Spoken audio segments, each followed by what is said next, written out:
You see the type of organization we have here? We could always use a man like you, Nathan. I need you to help me get home. Okay, buddy? Okay, buddy. Hi, I'm Raj Verdi, and you're watching The Fan Carpet. We're here at Empire Live at the O2, about to interview Daniel Radcliffe with two new movies, Swiss Army Man and Imperium. Check them out. Well, yeah, no, I do like them. I find that it's always slightly, nerve-wracking because you're sort of the centre of attention and, all this stuff's going on. But no, it's good, and it's really nice to be showing two such different films here. I don't know. You'd have to ask the guys at Empire Live. I'm just very happy that they sort of asked me to do it. They're very different. Yeah, they are not a natural double bill. But I think but that's the thing. Hopefully they'll be so diverse as to just and it's nice. It's two very, very different film experiences in one evening. If you want something unlike anything you've ever seen before, then Swiss Army Man. If you're looking for a sort of more traditional, orthodox, linear narrative, then Imperium. I'm sitting on the fence. I'm just very excited that the film is showing here. It's a great event. Everybody's been really welcoming, really enthusiastic about it. So I'm just really honored that they're showing it as part of the festival, and I'm excited to be here. As you say, working with Paul Dano was incredible, and in a film like this where we spend sort of 90% of the film is just us two together in a very physically close relationship to each other. Often Paul is carrying me on his back. I play a dead body that gets washed up on the shore of a beach. On that beach, Paul Dano's character Hank is just about to kill himself.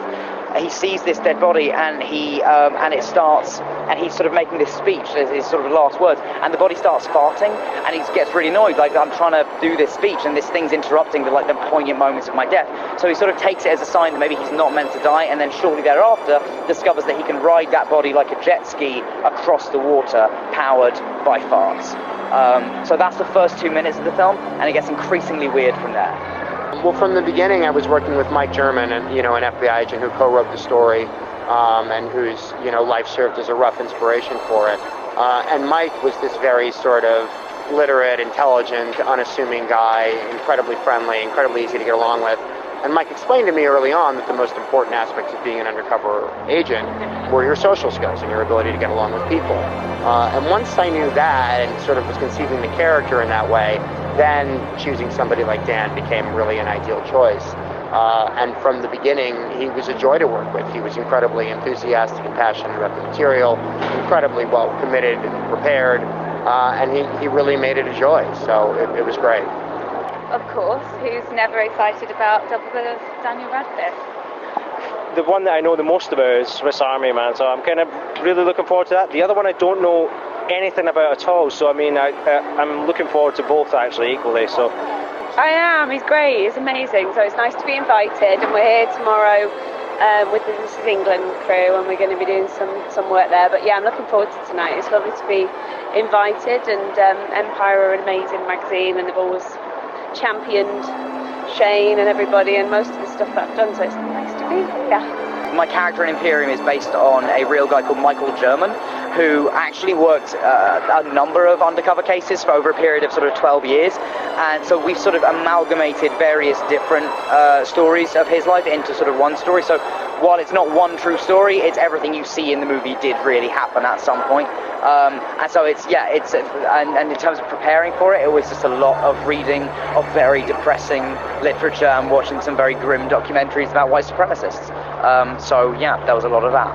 I was actually doing research on World War II, and as I was doing that, I sort of stumbled onto the white supremacist community in the United States, and was right away just sort of stunned at the size, the depth, the breadth of it, the extent of it, the way in which huge segments of it were actually not poor and uneducated, but affluent and middle class and highly educated. And realizing that, I felt even back then that this was a really important community to tell a story about.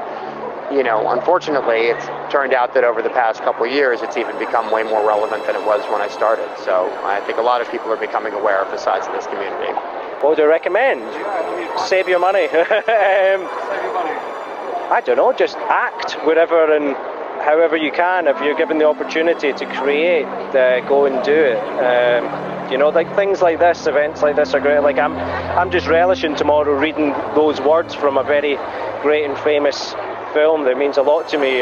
Just even getting to do that feels very humbling. It's not really a strategy. It's just I'm in a lovely position where I don't have to do anything unless I really am passionate about it and I want to. And people tend to take bigger risks and make more interesting films in the sort of indie world at the moment. So I'm sort of just following the scripts that I love, and at the moment they do all happen to be sort of weird indie art house stuff. Yeah, I mean, I think sort of just a deeper understanding of this community and of the people in it, and an acknowledgement, as difficult and complex as it may be, that they are human beings like us, and as abhorrent as we may find their viewpoints and certainly some of the actions that they're capable of taking, that they're people, and that I think, my opinion is that we need to engage with them as people if we're going to change any minds and if we're going to sort of move beyond these sorts of viewpoints. So, I mean, thankfully, no, we didn't. I mean, there's certainly been a very strong online reaction among the community to the film, which anyone that goes on IMDb or Rotten Tomatoes can see. But no, we didn't. And I always hope that to some degree, even though, of course, there's going to be a certain level of criticism implicit in making a movie like this, that I was at least allowing people within the community to be portrayed and to express themselves as they truly are. That is at least something that was very important to me and to Mike German, and hopefully we succeeded at that. And as we've said, unfortunately, it's become a lot more timely and relevant than it was a couple years ago.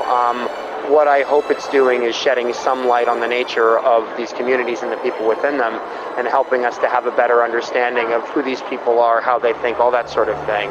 And so if it does do that, then hopefully it can become part of that dialogue and part of our conversation. I think it's just very truthful, it's very real.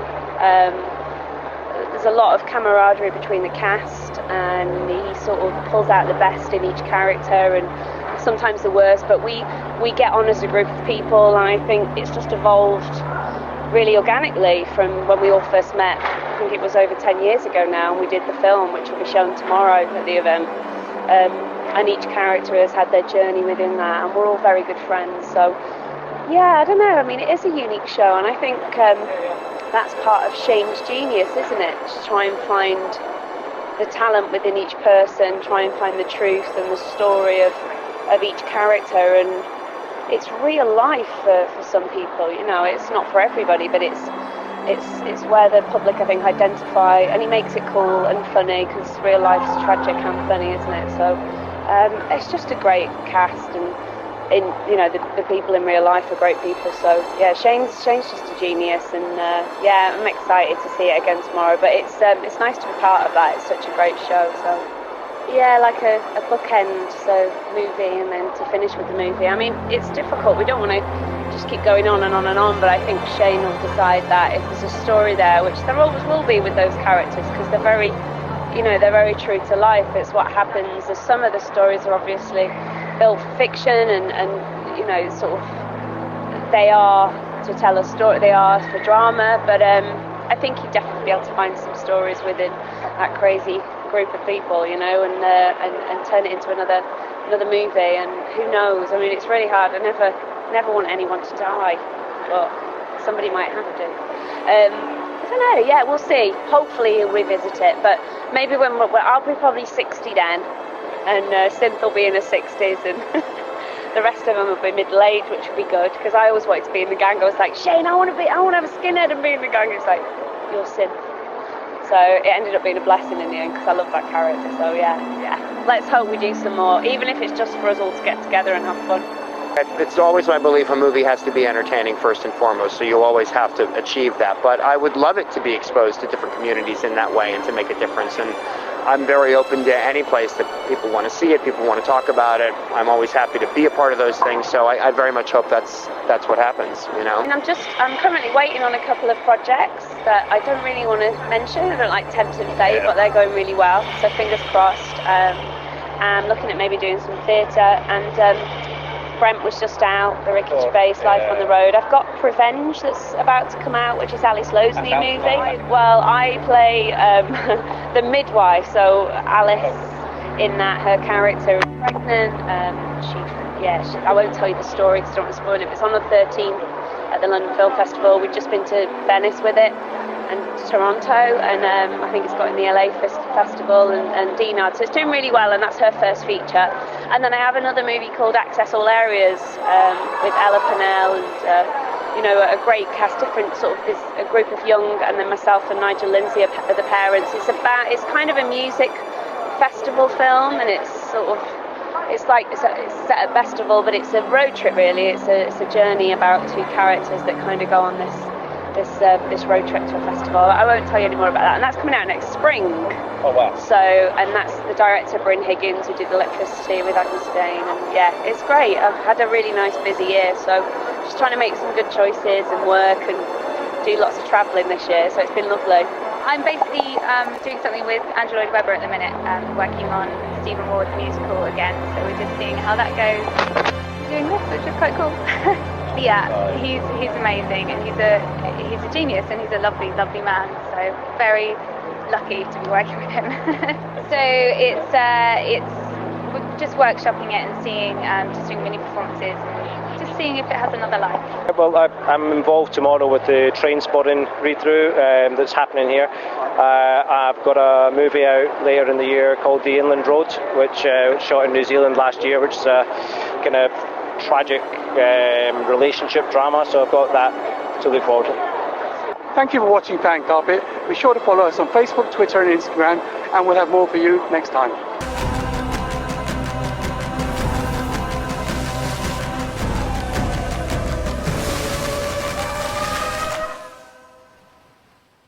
These guys are fanatics. They will not be taken alive. For evil to triumph, it only takes good men